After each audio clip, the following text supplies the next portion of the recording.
Ele é do PTB, o deputado Henrique Arantes, é o nosso entrevistado de hoje no programa Ação Parlamentar. Olá, deputado. Olá, Fernanda, é um prazer estar aqui.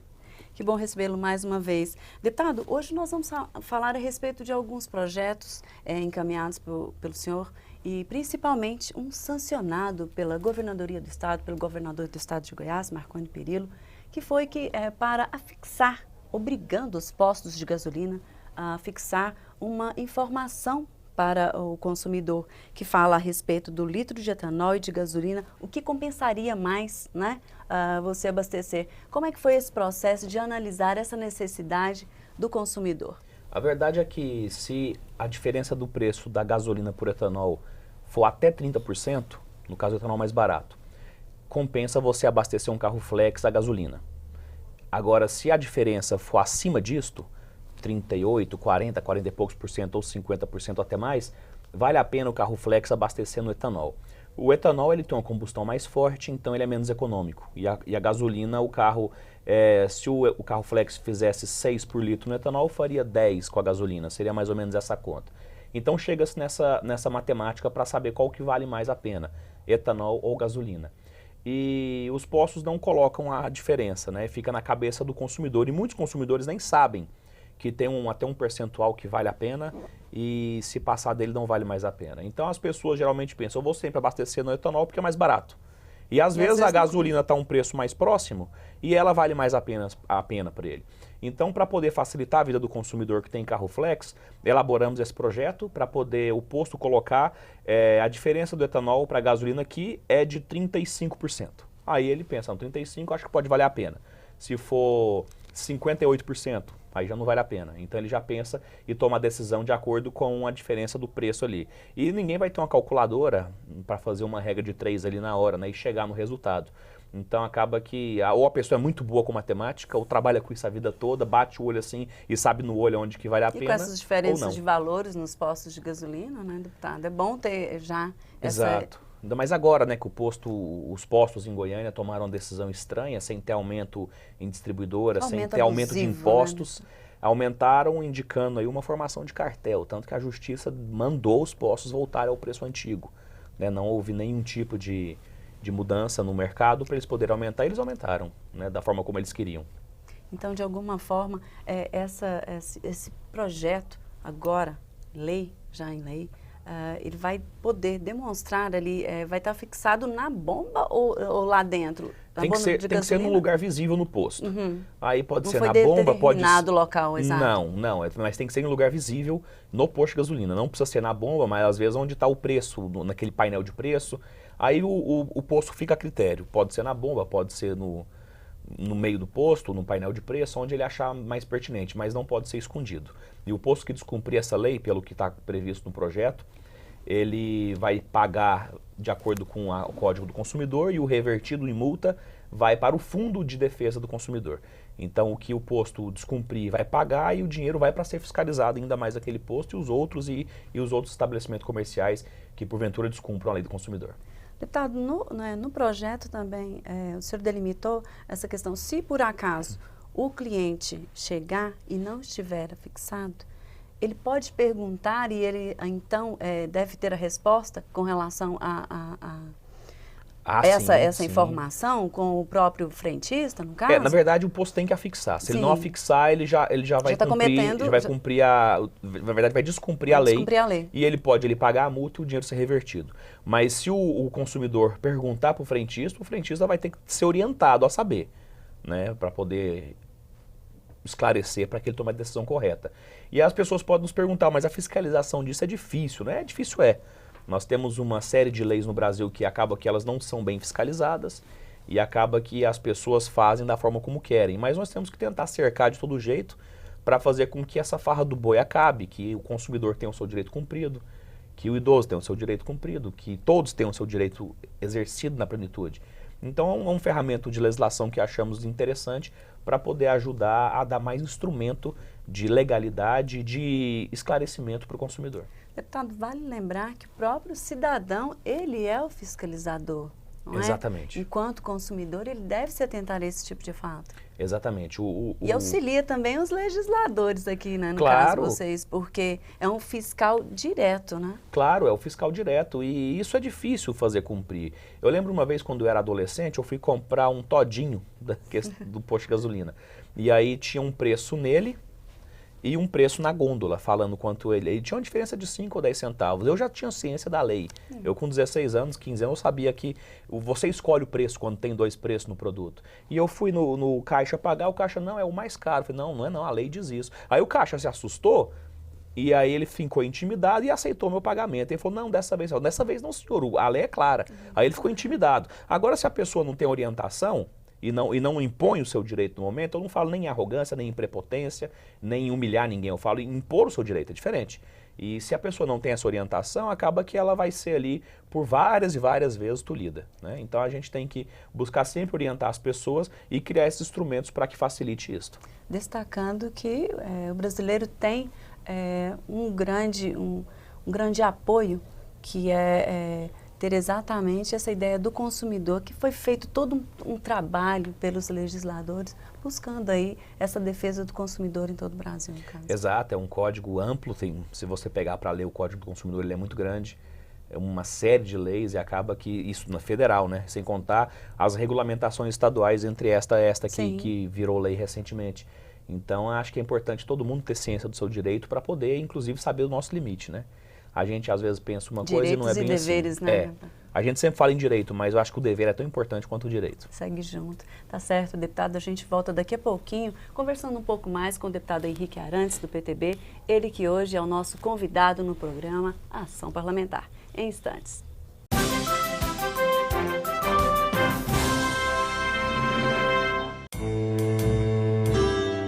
O tráfico internacional de pessoas é crime hediondo, uma ação cruel e desumana. Envolve o aliciamento, o transporte e a exploração, e mesmo que a vítima saiba que está sendo traficada, isso não exclui nem diminui a culpa do criminoso. Explorar e manter pessoas sob ameaça ou uso de força e ainda impor dívidas injustas caracterizam o delito. Tráfico internacional de pessoas é crime hediondo, sim.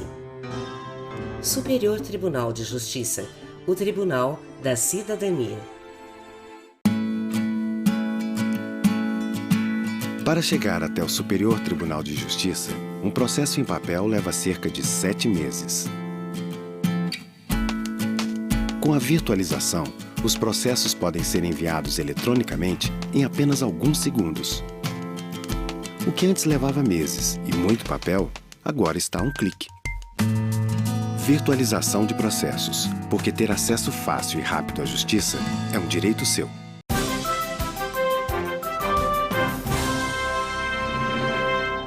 De volta com programação parlamentar, que hoje entrevista o deputado Henrique Arantes, do PTB. Deputado, nós já falamos a respeito de um projeto que foi sancionado pelo governador no bloco anterior, e agora vamos falar a respeito de uma emenda parlamentar que o senhor conseguiu garantindo ambulâncias para vários municípios. Como é que foi esse processo de elaboração e também de conquista? Olha, um problema muito grave hoje no nosso país é a saúde pública, né? O SUS, ele obriga a você a fazer tudo praticamente, e aí quem fica mais atarefado são os municípios, e principalmente os municípios pequenos, que não têm condição, às vezes, de manter um hospital de qualidade, não tem, às vezes, veículos bons para poder transportar ali seus doentes, seus feridos. E aí a gente tem que buscar identificar esses municípios, essas cidades que precisam e buscar ajudar. E aí, através do governo do estado, que foi uma emenda no orçamento que colocamos, conseguimos algumas ambulâncias para os municípios do interior, entre eles Cidade de Posse, Pires do Rio, Damolândia, Rialma, Cachoeira Alta, Firminópolis e outros ainda que serão entregues, também Palminópolis e outras que serão entregues, como Niquelândia, São Luís de Montes Belos, Turvânia e tantas outras. Turvânia já foi entregue. E muitas outras cidades ainda para este ano para comprar esses veículos. São cidades que precisam muito disso, algumas delas não têm ambulância. Flores também foi entregue, quase que eu me esqueço, há pouco tempo. Muitos desses municípios às vezes não têm um recurso para comprar ambulância, são muito grandes territorialmente falando. O exemplo de Posse de Flores, Flores tem 27 assentamentos. Então, a zona rural é muito grande. Posse tem 3.000 quilômetros de estrada vicinais. Então, tudo que você fizer pela saúde daquele local, às vezes é pouco, porque um veículo desse com 2, 3 meses de uso já vai ter 200 mil quilômetros rodados. Porque Então, continua sendo esse trabalho de deslocar para poder Exato. fazer o atendimento, né? E muitas dessas cidades, quando não tem uma complexidade, que é o caso da maioria dos municípios do estado, o atendimento básico eles dão na cidade, na unidade básica de saúde ou no hospital municipal. Agora, quando há uma necessidade de algo mais complicado, uma cirurgia ou um exame de imagem mais elaborado, eles têm que vir a Goiânia. E aí eles trazem as pessoas até a capital, ou até Brasília, no caso do Nordeste, que é mais próximo, e fazem os exames ali nessas cidades, ou Goiânia ou Brasília. Então é muito complicado a vida desses municípios e das pessoas que necessitam desse aparelho naquela cidade. Então a gente tem que buscar fazer o melhor para poder ajudar e dar uma qualidade de vida melhor para os munícipes do nosso estado. Uma forma de amenizar, né? O sofrimento da população que tanto necessita de uma saúde pública. Com certeza. Eu enxergo também como o nosso dever, né? De poder buscar identificar os problemas que o estado tem, que os municípios têm, e buscar interferir. Que a função, as pessoas votam nos políticos e esperam deles isso. Que eles identifiquem e busquem agir para poder remediar, minimizar ou até acabar com os problemas que a comunidade tenha. Então é um trabalho de formiguinha que muitos deputados fazem, eu digo não só eu, mas muitos trabalham dessa forma, para poder ajudar o município e o estado a ter uma qualidade de vida melhor. Deputado, isso o senhor citou, verificando de perto isso, com esse trabalho de base, indo até as cidades, buscando exatamente saber o que eles estão mais precisando. É importante ver, né? Não basta eu estar aqui em Goiânia e olhar por estatísticas, a cidade tem tantos mil habitantes, então precisa de uma ambulância, ela é grande, ela é pequena, ela tem dinheiro ou não. Então não é isso, a gente tem que conhecer a cidade, que a gente pode trabalhar igual os ministérios trabalham com estatísticas. Se você tem ideia mesmo, Palminópolis, o tamanho do hospital que eles estão fazendo lá, um hospital que dá quase um quarteirão para um município de quase 4 mil habitantes. Então é um absurdo isso, e é o projeto mínimo que o Ministério aprova. Na verdade, a cidade de Palminópolis precisaria de 1/3 daquele hospital, mas não, o Ministério só aprova daquele tanto. Então, se ele quer a parceria com o governo federal e quer um hospital funcionando, tem que ser aquilo. Então, a gente não pode trabalhar dessa forma, tem que ir na cidade, conhecer a realidade local, conhecer ali o que de fato a comunidade precisa. Às vezes é uma cidade igual Flores, que tem 27 assentamentos, ela é diferente de todas as outras do estado. Ou a cidade de Niquelândia, que tem a maior zona rural do estado. Tem povoados para todos os lados, então é outra questão totalmente diferente. E que já é outra de Santo Antônio de Goiás, que é do lado de Goiânia, já está na região metropolitana e tem uma zona rural pequena. Então cada cidade tem uma realidade e nós temos que buscar conhecê-las, né? E é claro que através das pessoas que estão na cidade, que nos conhecem, chegam até a gente e pedem, falam, olha, minha cidade precisa disso, minha cidade precisa de uma nova rede de esgoto, minha cidade precisa de ambulância, minha cidade precisa de asfalto. As pessoas sempre estão em contato conosco e nos cobram isso. E a gente, acionado, busca fazer o melhor e acaba que, vez ou outra, a gente consegue resolver alguns problemas. E isso satisfaz bastante o nosso trabalho. Deputado, lembrando também que o senhor que representa não só as regiões em que o senhor teve maior número de votos, mas também a extensão territorial do estado de Goiás, 246 municípios, não é? Nós somos 41 deputados aqui e os 41 que estão aqui não tiveram todos os votos do estado, mas de certa forma a gente representa todo o estado, então nós não podemos olhar somente onde a gente tem um trabalho, a gente tem que olhar para onde precisa, aonde é acionado. Eu acho que nós somos igual policial, se chega uma ocorrência nós temos que buscar ajudar. E a gente trabalha dessa forma. Se chega uma cidade do interior com algum tipo de problema, mesmo que eu possivelmente possa não ter uma afinidade com a cidade, possa não ser comum naquela cidade, mas nós temos que buscar ajudar, porque é o nosso dever como político, buscar interceder e buscar facilitar a vida daquela cidade. E aí, naturalmente, das pessoas que vivem lá.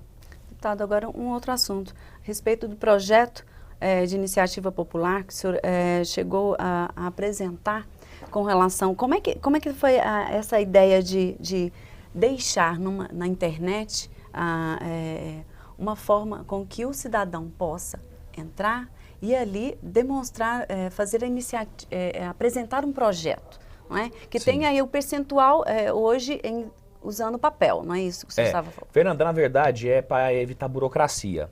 Hoje, se você que está nos assistindo quiser apresentar um projeto de iniciativa popular, você tem que buscar um percentual assinaturas. De assinaturas no papel, Ou seja, vai para a Praça do Trabalhador, vai para a porta de estádio, vai lá para o shopping e acha as pessoas que pensam como você para assinar o projeto para poder trazer aqui para a Assembleia. Então, para evitar essa burocracia toda, esse desgaste todo que você teria, e hoje nós estamos já vivendo uma forma muito rápida com informação e com redes sociais e com a internet, você poderia no site da Assembleia, apresenta o seu projeto e coloca lá na Iniciativa Popular. E aí as pessoas que pensam como você vão entrar no site da Assembleia. É claro que vai ter que fazer um cadastro para não ter votos falsos, porque senão eu poderia votar no mesmo projeto 2 ou 3 mil vezes.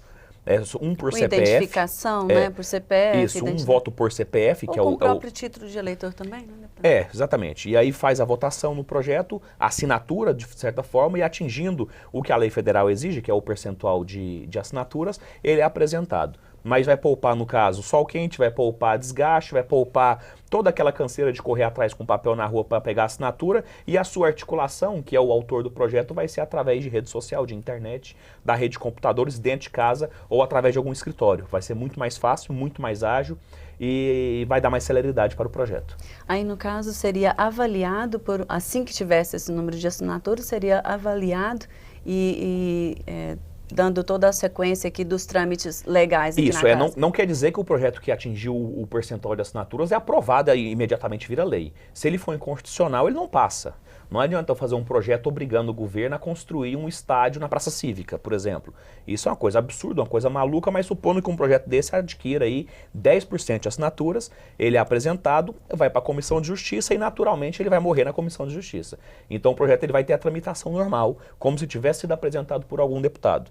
Mas também há essa oportunidade, passando, né? Aproveitando por toda essa análise que vocês tanto fazem aqui mas no também parlamento. mas também é tranquilo se qualquer pessoa tiver, pelo próprio site da Assembleia, pode identificar o gabinete de qualquer deputado ou um deputado que você assimila mais com a forma de atuação e pede para que ele apresente o projeto. Um apoio, né? Sim. Então isso mais ajuda de certa forma bastante nessa burocracia de um projeto de iniciativa popular. A intenção seria esta. Esse projeto já foi apresentado agora no início do mês e segue agora para Isto, a comissão. ele foi distribuído, eu acho, já na Comissão de Constituição e Justiça. Então, o relator deve levá-lo à votação nas próximas sessões da comissão. Deputado, nossa programação parlamentar já está chegando ao fim. Eu gostaria das suas considerações finais e já agradecendo pela sua participação aqui hoje. Eu que agradeço, Fernanda, pelo convite, a toda a equipe do programa. E é isso, boa tarde para todos, obrigado e estamos sempre à disposição. Se alguém quiser apresentar alguma ideia ou crítica ou sugestão, o meu gabinete está sempre aberto para todo mundo que precisar ir lá, conversar, fazer crítica, qualquer coisa. Muitíssimo obrigada aqui pela participação do deputado Henrique Arantes, do PTB. Ele que hoje foi nosso entrevistado no programa Ação Parlamentar. Até o próximo programa.